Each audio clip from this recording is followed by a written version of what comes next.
perhaps you can talk a little about some of the films that you've seen, where people, the key is to really value your own authenticity more so. Like, for example, you look at Shakespeare and everyone's like, oh, it's got to be proper. It's got to come off like this. And this is something that it's unfair. Yeah.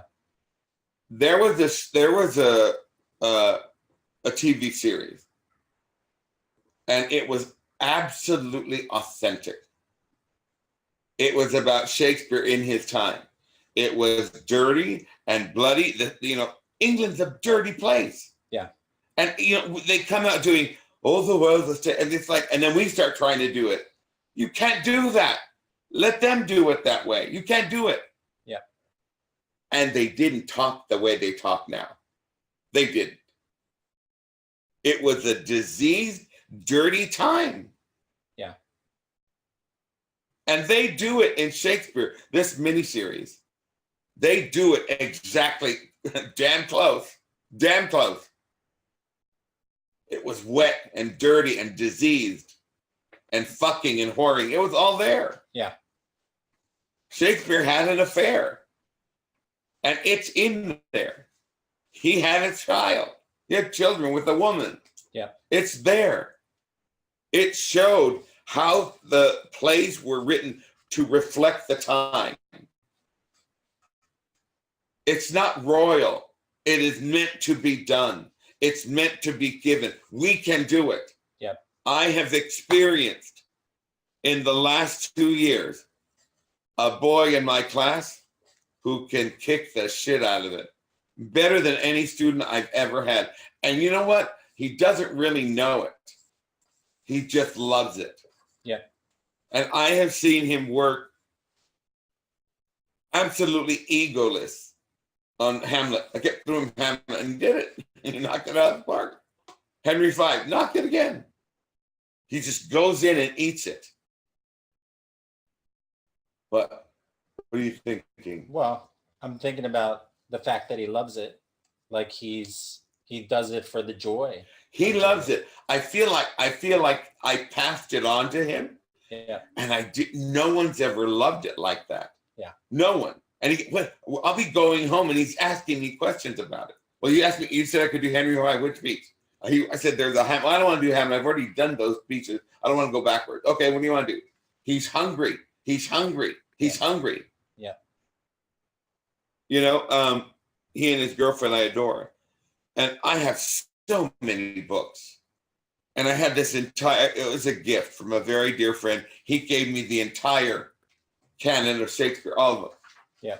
So one day I said, here, take them. What are we doing them? I said, take them home, they're yours. He's been going through, brings them to, he's been eating them. Yeah. You understand? Yeah. I have infected him with something that is going to bring joy to him for the rest of his life. Yeah. And he's got it, and he loves it. And he's eating it the right way. Maybe talk about how he brings his love to it and why actors should value their authentic self more than something outside of themselves or trying to be something else. Well, because it's built to kill us. Yeah. The most horrific thing in our industry is the comparing of one actor to another. The Academy Awards. How can you compare? George C. Scott said, I don't want this. If we all did the same part and we could see who did more, then we could, I don't want this. You can't compare people. Yep. You can't compare artistry. You cannot compare it. And all we do is put that burden on ourselves. Yeah. Of, I've got to go for that. I got to go for that carrot. Right. We're not seals, and we don't jump for fish. Right. Yeah, I think the comparing gets dangerous all throughout life. But it starts immediately. Yep. I see these kids come in their face of anxiety of wanting to be these actors. Yep. I got one kid that wants to be Brando. I want to slap him in the head. And he tells me he doesn't want. I say, you're lying. Right. Stella said when she saw Streetcar, she said they're going to be scratching and burping for the rest of the American theater. Yeah. That was one character. That wasn't a technique of acting. It was truthful. It was brilliant. It was one character. The world had never seen that. So then all of a sudden, the play was truth. Stanley Kowalski was truth. Right. And there we go. Speaking of Brando and how he brought that to the role, you had talked before about punctuation and words along the lines of someone trying to be perfect and get it right. Talk about punctuation and Shakespeare. Take the goddamn punctuation out. Yeah. Take it out. You know, take it out. See if it works. It's not done for actors. Yeah. It's done for class. Yeah. For 6th grade or 9th grade. So you won't. They'll just read the whole thing. Punctuation is not for us. Take it out. See if it doesn't work. Yeah. We're limited sometimes by the punctuation. Yeah. The punctuation is not put for you to act. It wasn't put for you to experience anything but the word in idea. Punctuation is for you to express and internalize the word by idea, not by expression. All the world's a stage, and all the men and women. You can't do that. What are you saying? All the words are stage, and all the men and women are married players with their entrances. But if we do it, we do it. I think you say that a lot. You talk a lot about how it's not about the words. All right. When Tennessee Williams said Stella ... Stella ... Stella, you know, what is that? Yeah. He said Stella because he wanted his woman. Yeah. He wanted his woman. Yeah. ... How the hell are you gonna do Stella ... I'm gonna have a T-shirt that Stella ... Stella. All right. Stella ... Right. I've always depended on the kindness of strangers. ... The hell are you gonna do with that? You see how stupid that is? You see how stupid this is? Yeah. You're my brother. You're supposed to protect me. You're my brother. You're supposed to protect me. ... You understand that? You see how stupid that is? Yeah. Once more before the breach. Once more before the breach, dear friends. Once more. What the hell are you doing with punctuation? What the hell are you doing with it? Yeah. That's for kids. That's for 9th grade assignments. That's to understand the ideas, the words, not to understand the expression of the characters that are saying those words. From all your experience in acting, would you say that some of the mistakes that people have made sometimes become the biggest gifts, as opposed to it being perfect? Have you seen that through your experience, as far as people just not looking at the words, but just letting the energy kind of fill out the... Some of the best thing that I learned is because I was lazy and I didn't understand it. Yeah. So I made really big mistakes, but they led me somewhere else. Yeah.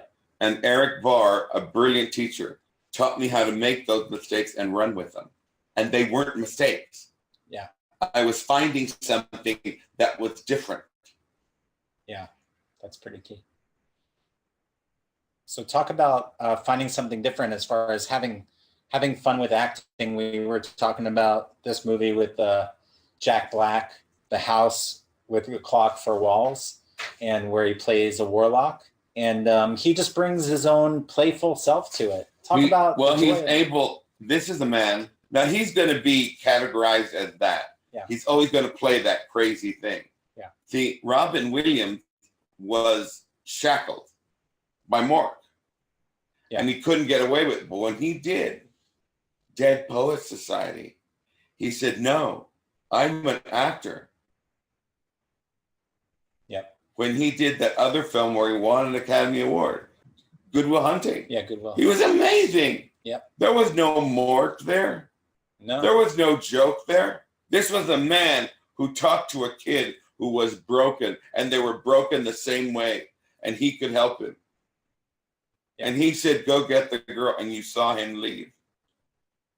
He was beyond magnificent. Yeah. Beyond magnificent.